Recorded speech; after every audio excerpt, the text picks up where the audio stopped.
त्याने काय झालं, त्याने सुद्धा चित्ता विषयाकडे आलं. अर्थात तसं आहे, पण अवघड झालं. आमची पोरं माळा घालायला गंध लावायला जराही तयार नाही. पोरं काय, पोरी त्याच्यापेक्षा विचित्र. लय अवघड झालं. विनंती, लवजिहाद करणारी जात आपली नाही. आईबाबाच्या नावाला कलंक लावणाऱ्या पोरी आपण नाही.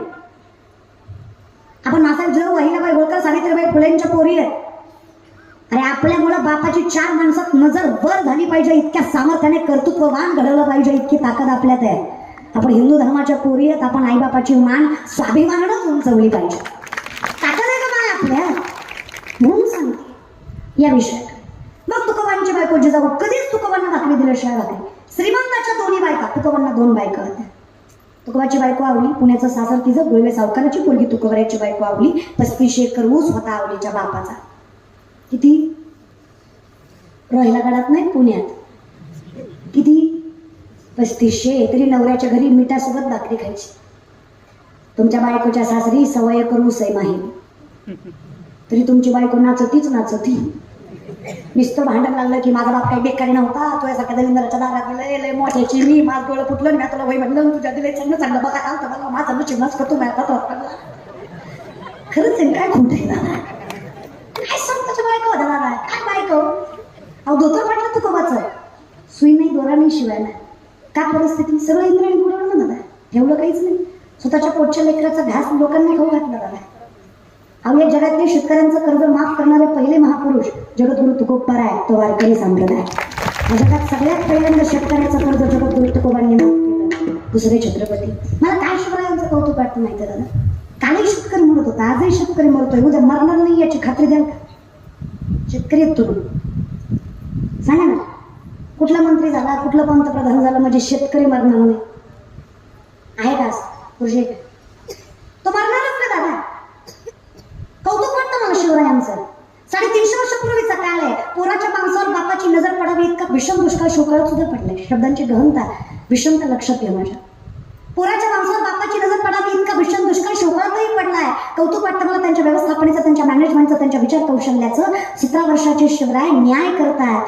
या छत्रपती शिवरायांच्या शिवशाहीत एकही शेतकरी गळ्याला फास लावून मेला नाही. हे वैभव शिवशाहीचं होतं, शिवकाळाचं.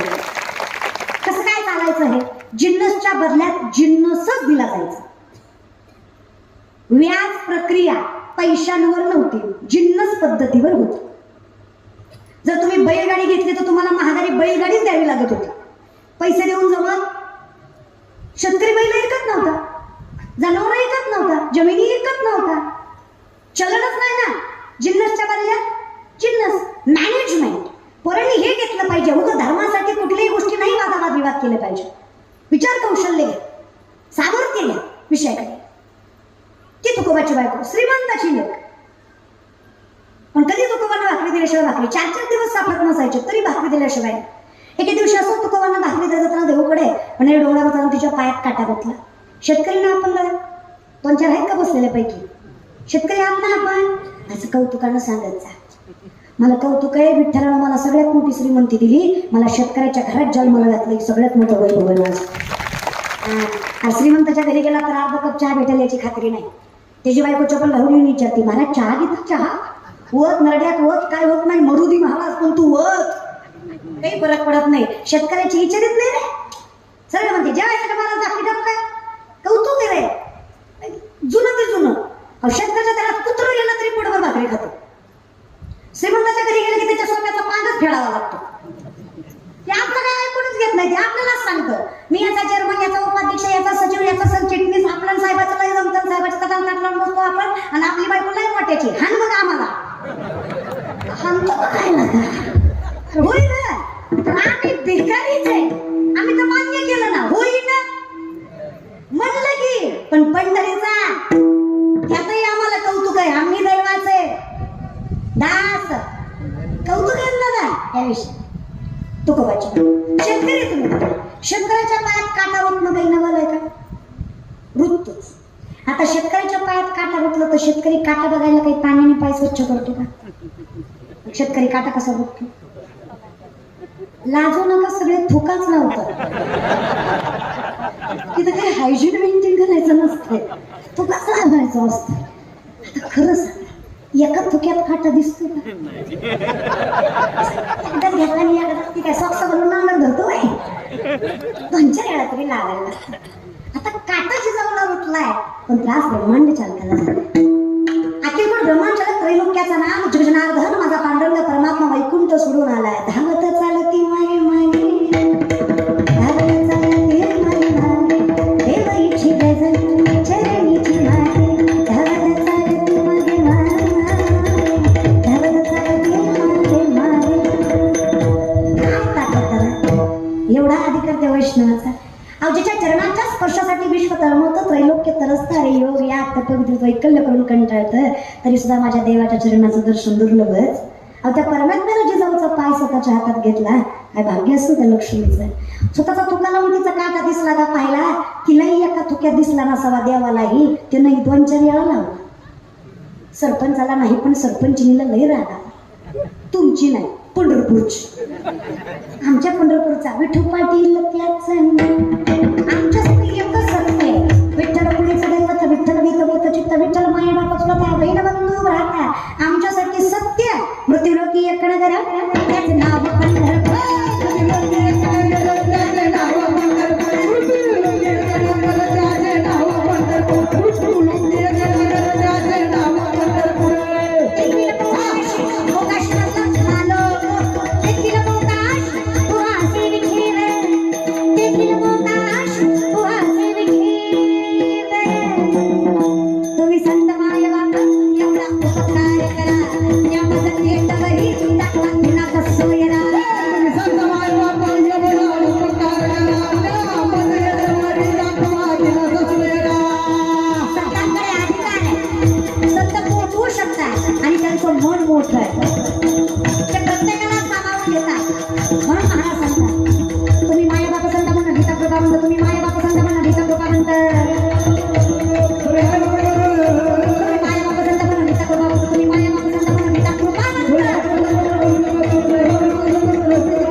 ऐसे चंद्रभागा ऐसे भीमा तीर, ऐसे चंद्रभागा ऐसे भीमा तीर, ऐसा देव तो ऐसे चंद्रभागा ऐसे भीमा तीर, ऐसे चंद्रभागा ऐसे भीमा तीर,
ठेवा. काय नाही प्रस्ताव नाही. देऊचा 28ला आणि 29चा आळंदीचं माझं काही नाही महाराज.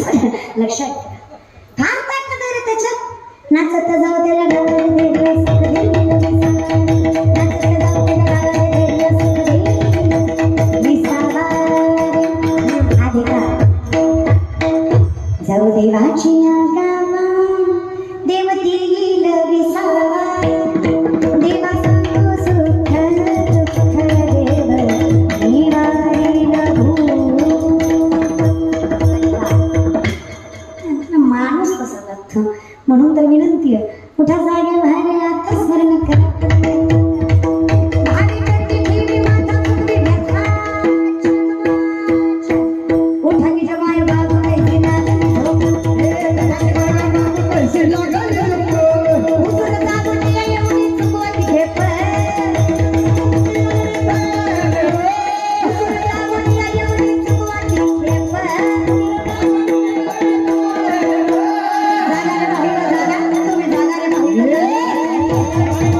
वासुदेव वासुदेव म्हणा तुम्ही वासुदेव वासुदेव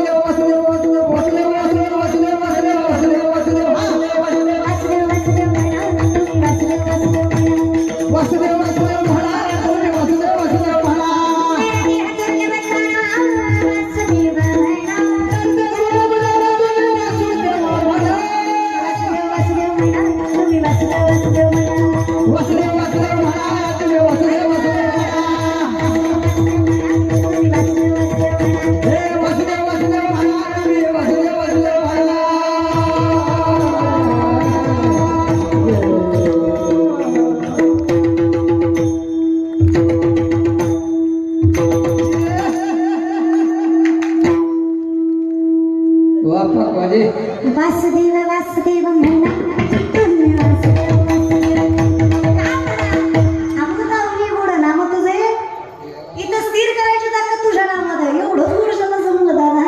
अहो काय एवढंच करा पर मारतात येऊ. भजन कसंही भजनाला काही पाप पुण्य नाहीये. मला सांगा देवाचं नाव बरं मग रागानं खाल्ला गोड लागत नाही का? लागतो का नाही? हाय का गेला मग रागानं खाल्ला गोड लागतो का नाही? लागतो का नाही? विष प्रेमानं पिलं मरत नाही का? घरी गेला ट्राय करा ना. थांबा 8 दिवस उद्या कोण बघू महाराज. अरे मग त्याचं काम आहे गोठवा देणं. विषाचं काम आहे मारणं. भगवंताच्या नामाचं काम आहे पुण्य आणि समाधान देणं. ते देतच. विनंती एवढीच आहे भजनात नशा असावी. विनंती एवढीच आहे नशेत भजन नसू. आता बाटली शिवाय याची ढुलकी वाजत नाही ह्याला आराधी म्हणायचं का? गांजा शिवाय याचा झांजा आपटत नाही ह्याला गुंधुडी म्हणायचं. ते खरं ना भजन. पण कल्पनेची बाधा असला बाधेचं भजन करू नका. हा देव अंगात येतो येतो 8-8 दिवस अंघोळ नाही त्याच्या देव अंगात संचरुणी राहील.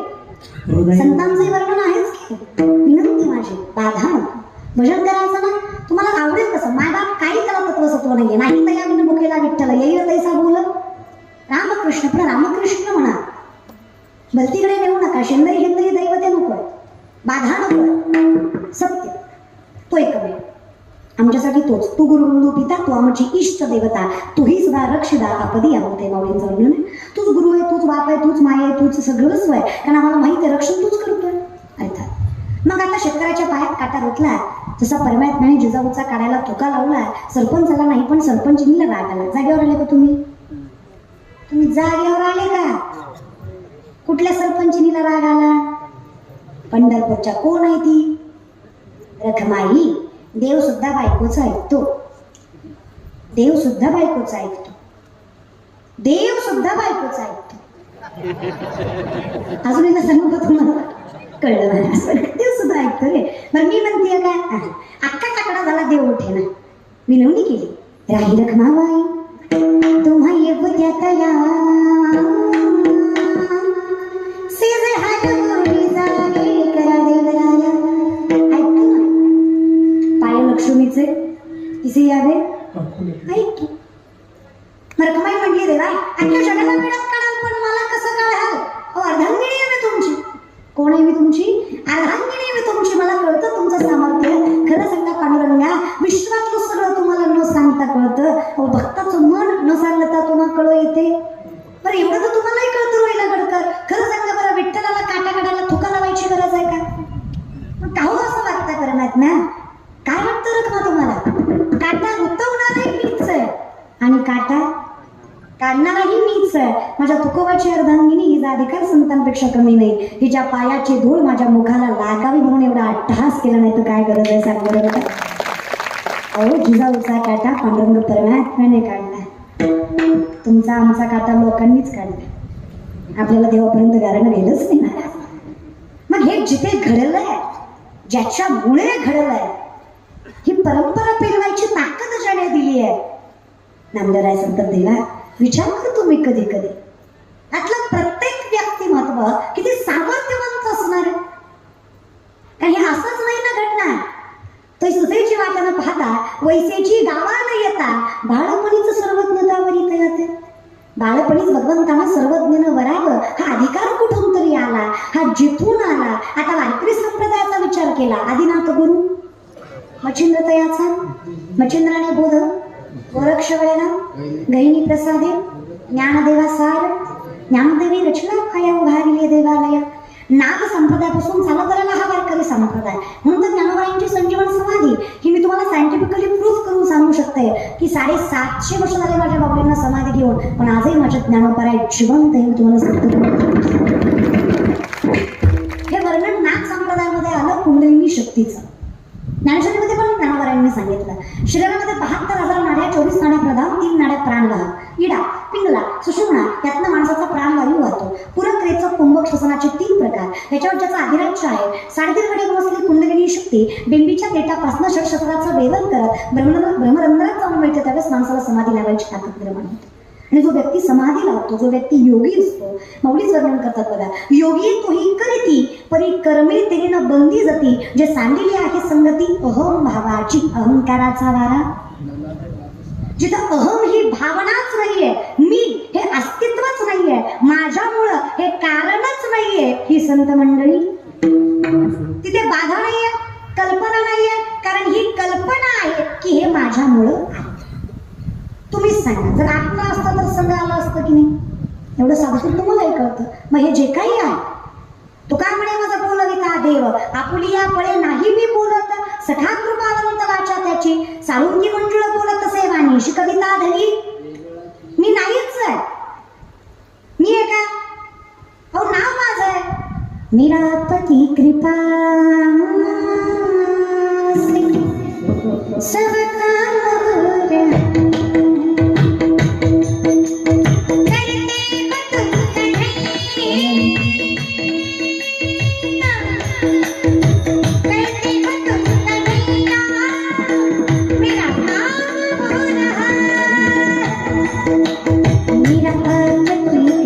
से